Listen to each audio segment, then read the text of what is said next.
साथियों नमस्कार। ये सवाल अपन देखते हैं। कल अपन ने इसी प्रकार का एक सवाल करा था, उसमें और इसमें क्या डिफरेंस है ना। सवाल ऐसा लगेगा पढ़ने से कि वो जो कल करा था अपन ने लगभग वैसा ही है, लेकिन उसमें थोड़ा सा अंतर है ना। क्या अंतर है अपन देखते हैं।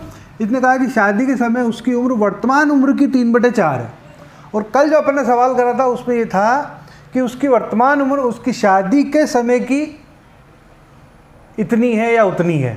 अभी अपन ने कहा है कि जो शादी के समय उसकी उम्र थी वो वर्तमान उम्र की 3/4 है। ठीक है, कैसे होगा सवाल देखते हैं। मान लेते हैं कि उसकी वर्तमान उम्र जो है कितनी है, 1 मान लेते हैं। ये वर्तमान उम्र 1 है, ठीक है। और शादी के समय की उम्र कितनी है उसकी, 3/4।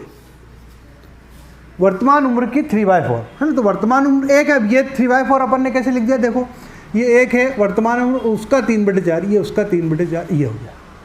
ठीक है, तो ये 3/4 हो गई उसकी शादी के समय, और वर्तमान हो गई उसकी 1। अब इसको फ्रैक्शन को सही करते हैं अपन, है ना। अभी ये सही नहीं है, इस प्रकार है। अभी ये 3/4 और अनुपात 1।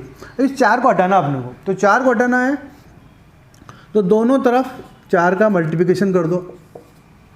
ठीक है, ये 4 से 4 गया तो रह क्या गया, 3/4।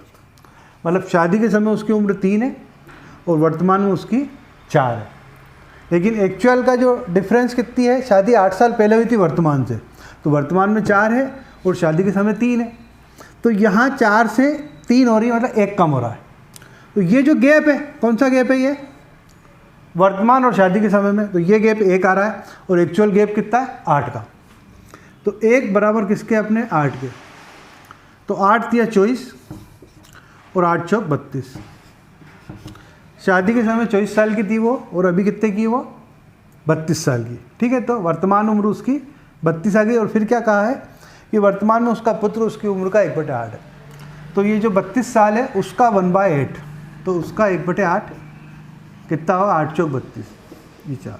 फिर आगे कहा है कि 4 साल बाद उसके पुत्र की उम्र क्या होगी, तो 4 इसमें फिर प्लस कर दो, 4 + 4 कितना, 8 साल। तो 4 साल बाद वो कितने का आएगा, 8 साल का आएगा। ठीक है साथियों, ऐसा का ऐसा एक और सवाल अपन बनाने की कोशिश करते हैं ना। मान लेते हैं कि शादी इस बार अपन 8 साल पहले ना करके अपन क्या कर देते हैं, 12 साल पहले कर देते हैं। ठीक है, फिर ये जो 3/4 है इसको अपन मान लेते हैं कि 3/5 कर देते, चलो 3/5 कर देते हैं। ठीक है, आओ सवाल लेते हैं अपन, करते हैं इसको।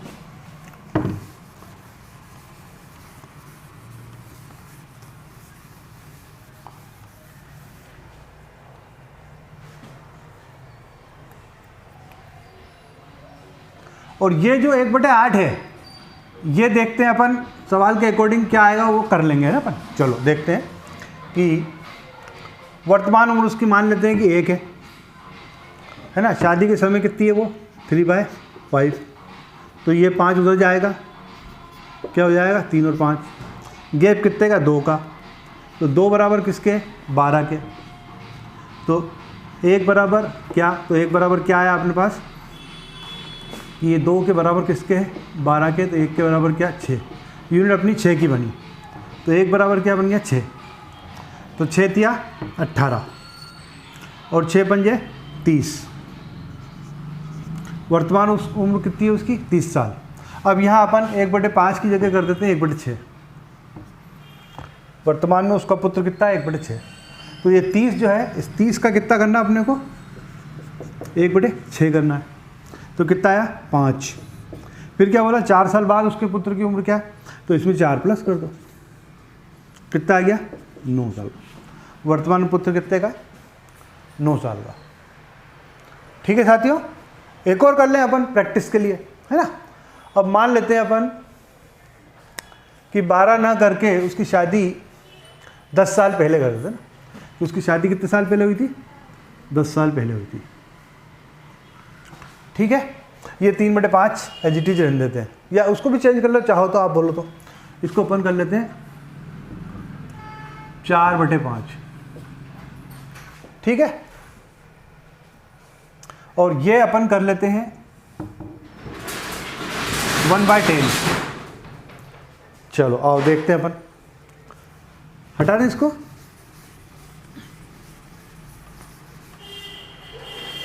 देखो शादी के समय उसकी उम्र उसकी वर्तमान उम्र की 4/5, मतलब वर्तमान 1 है, शादी के समय कितनी है उसकी 4/5। फिर ये 5 हटेगा, है ना, बता ही दिया मैंने। 5 अगर हटाना अपने को तो दोनों तरफ 5 का मल्टीप्लिकेशन कर दिया तो 5 से ये कट जाएगा और उधर 5 रह जाएगा। तो नया रेशियो कितना बन गया 4 और 5। डिफरेंस कितना है 1 बराबर किसके 10 साल के। तो ये डिफरेंस कितना 1 और एक्चुअल डिफरेंस कितना 10। तो 10 चौक 40 और 10 पंजे 50। शादी के समय उसकी उम्र कितनी थी 40 और वर्तमान में कितनी उसकी 50। अब क्या कह रहा है वो कि उसका पुत्र जो है 1/10 है, तो 1/10 कर दिया तो कितना आ रहा है 5 आ रहा। फिर 4 साल बाद पुत्र की उम्र क्या होगी, तो इसमें 4 अपन ने जोड़ दिया, कितना हो गया 9। 4 साल बाद पुत्र की उम्र कितनी जाएगी 9 साल। ठीक है साथियों, यदि अच्छा लगे आपको तो लाइक करो, शेयर करो, अपने साथियों को बताओ, हमारा हौसला बढ़ेगा, आपके लिए अच्छे अच्छे सवाल लेके आएंगे। ठीक है साथियों, थैंक यू।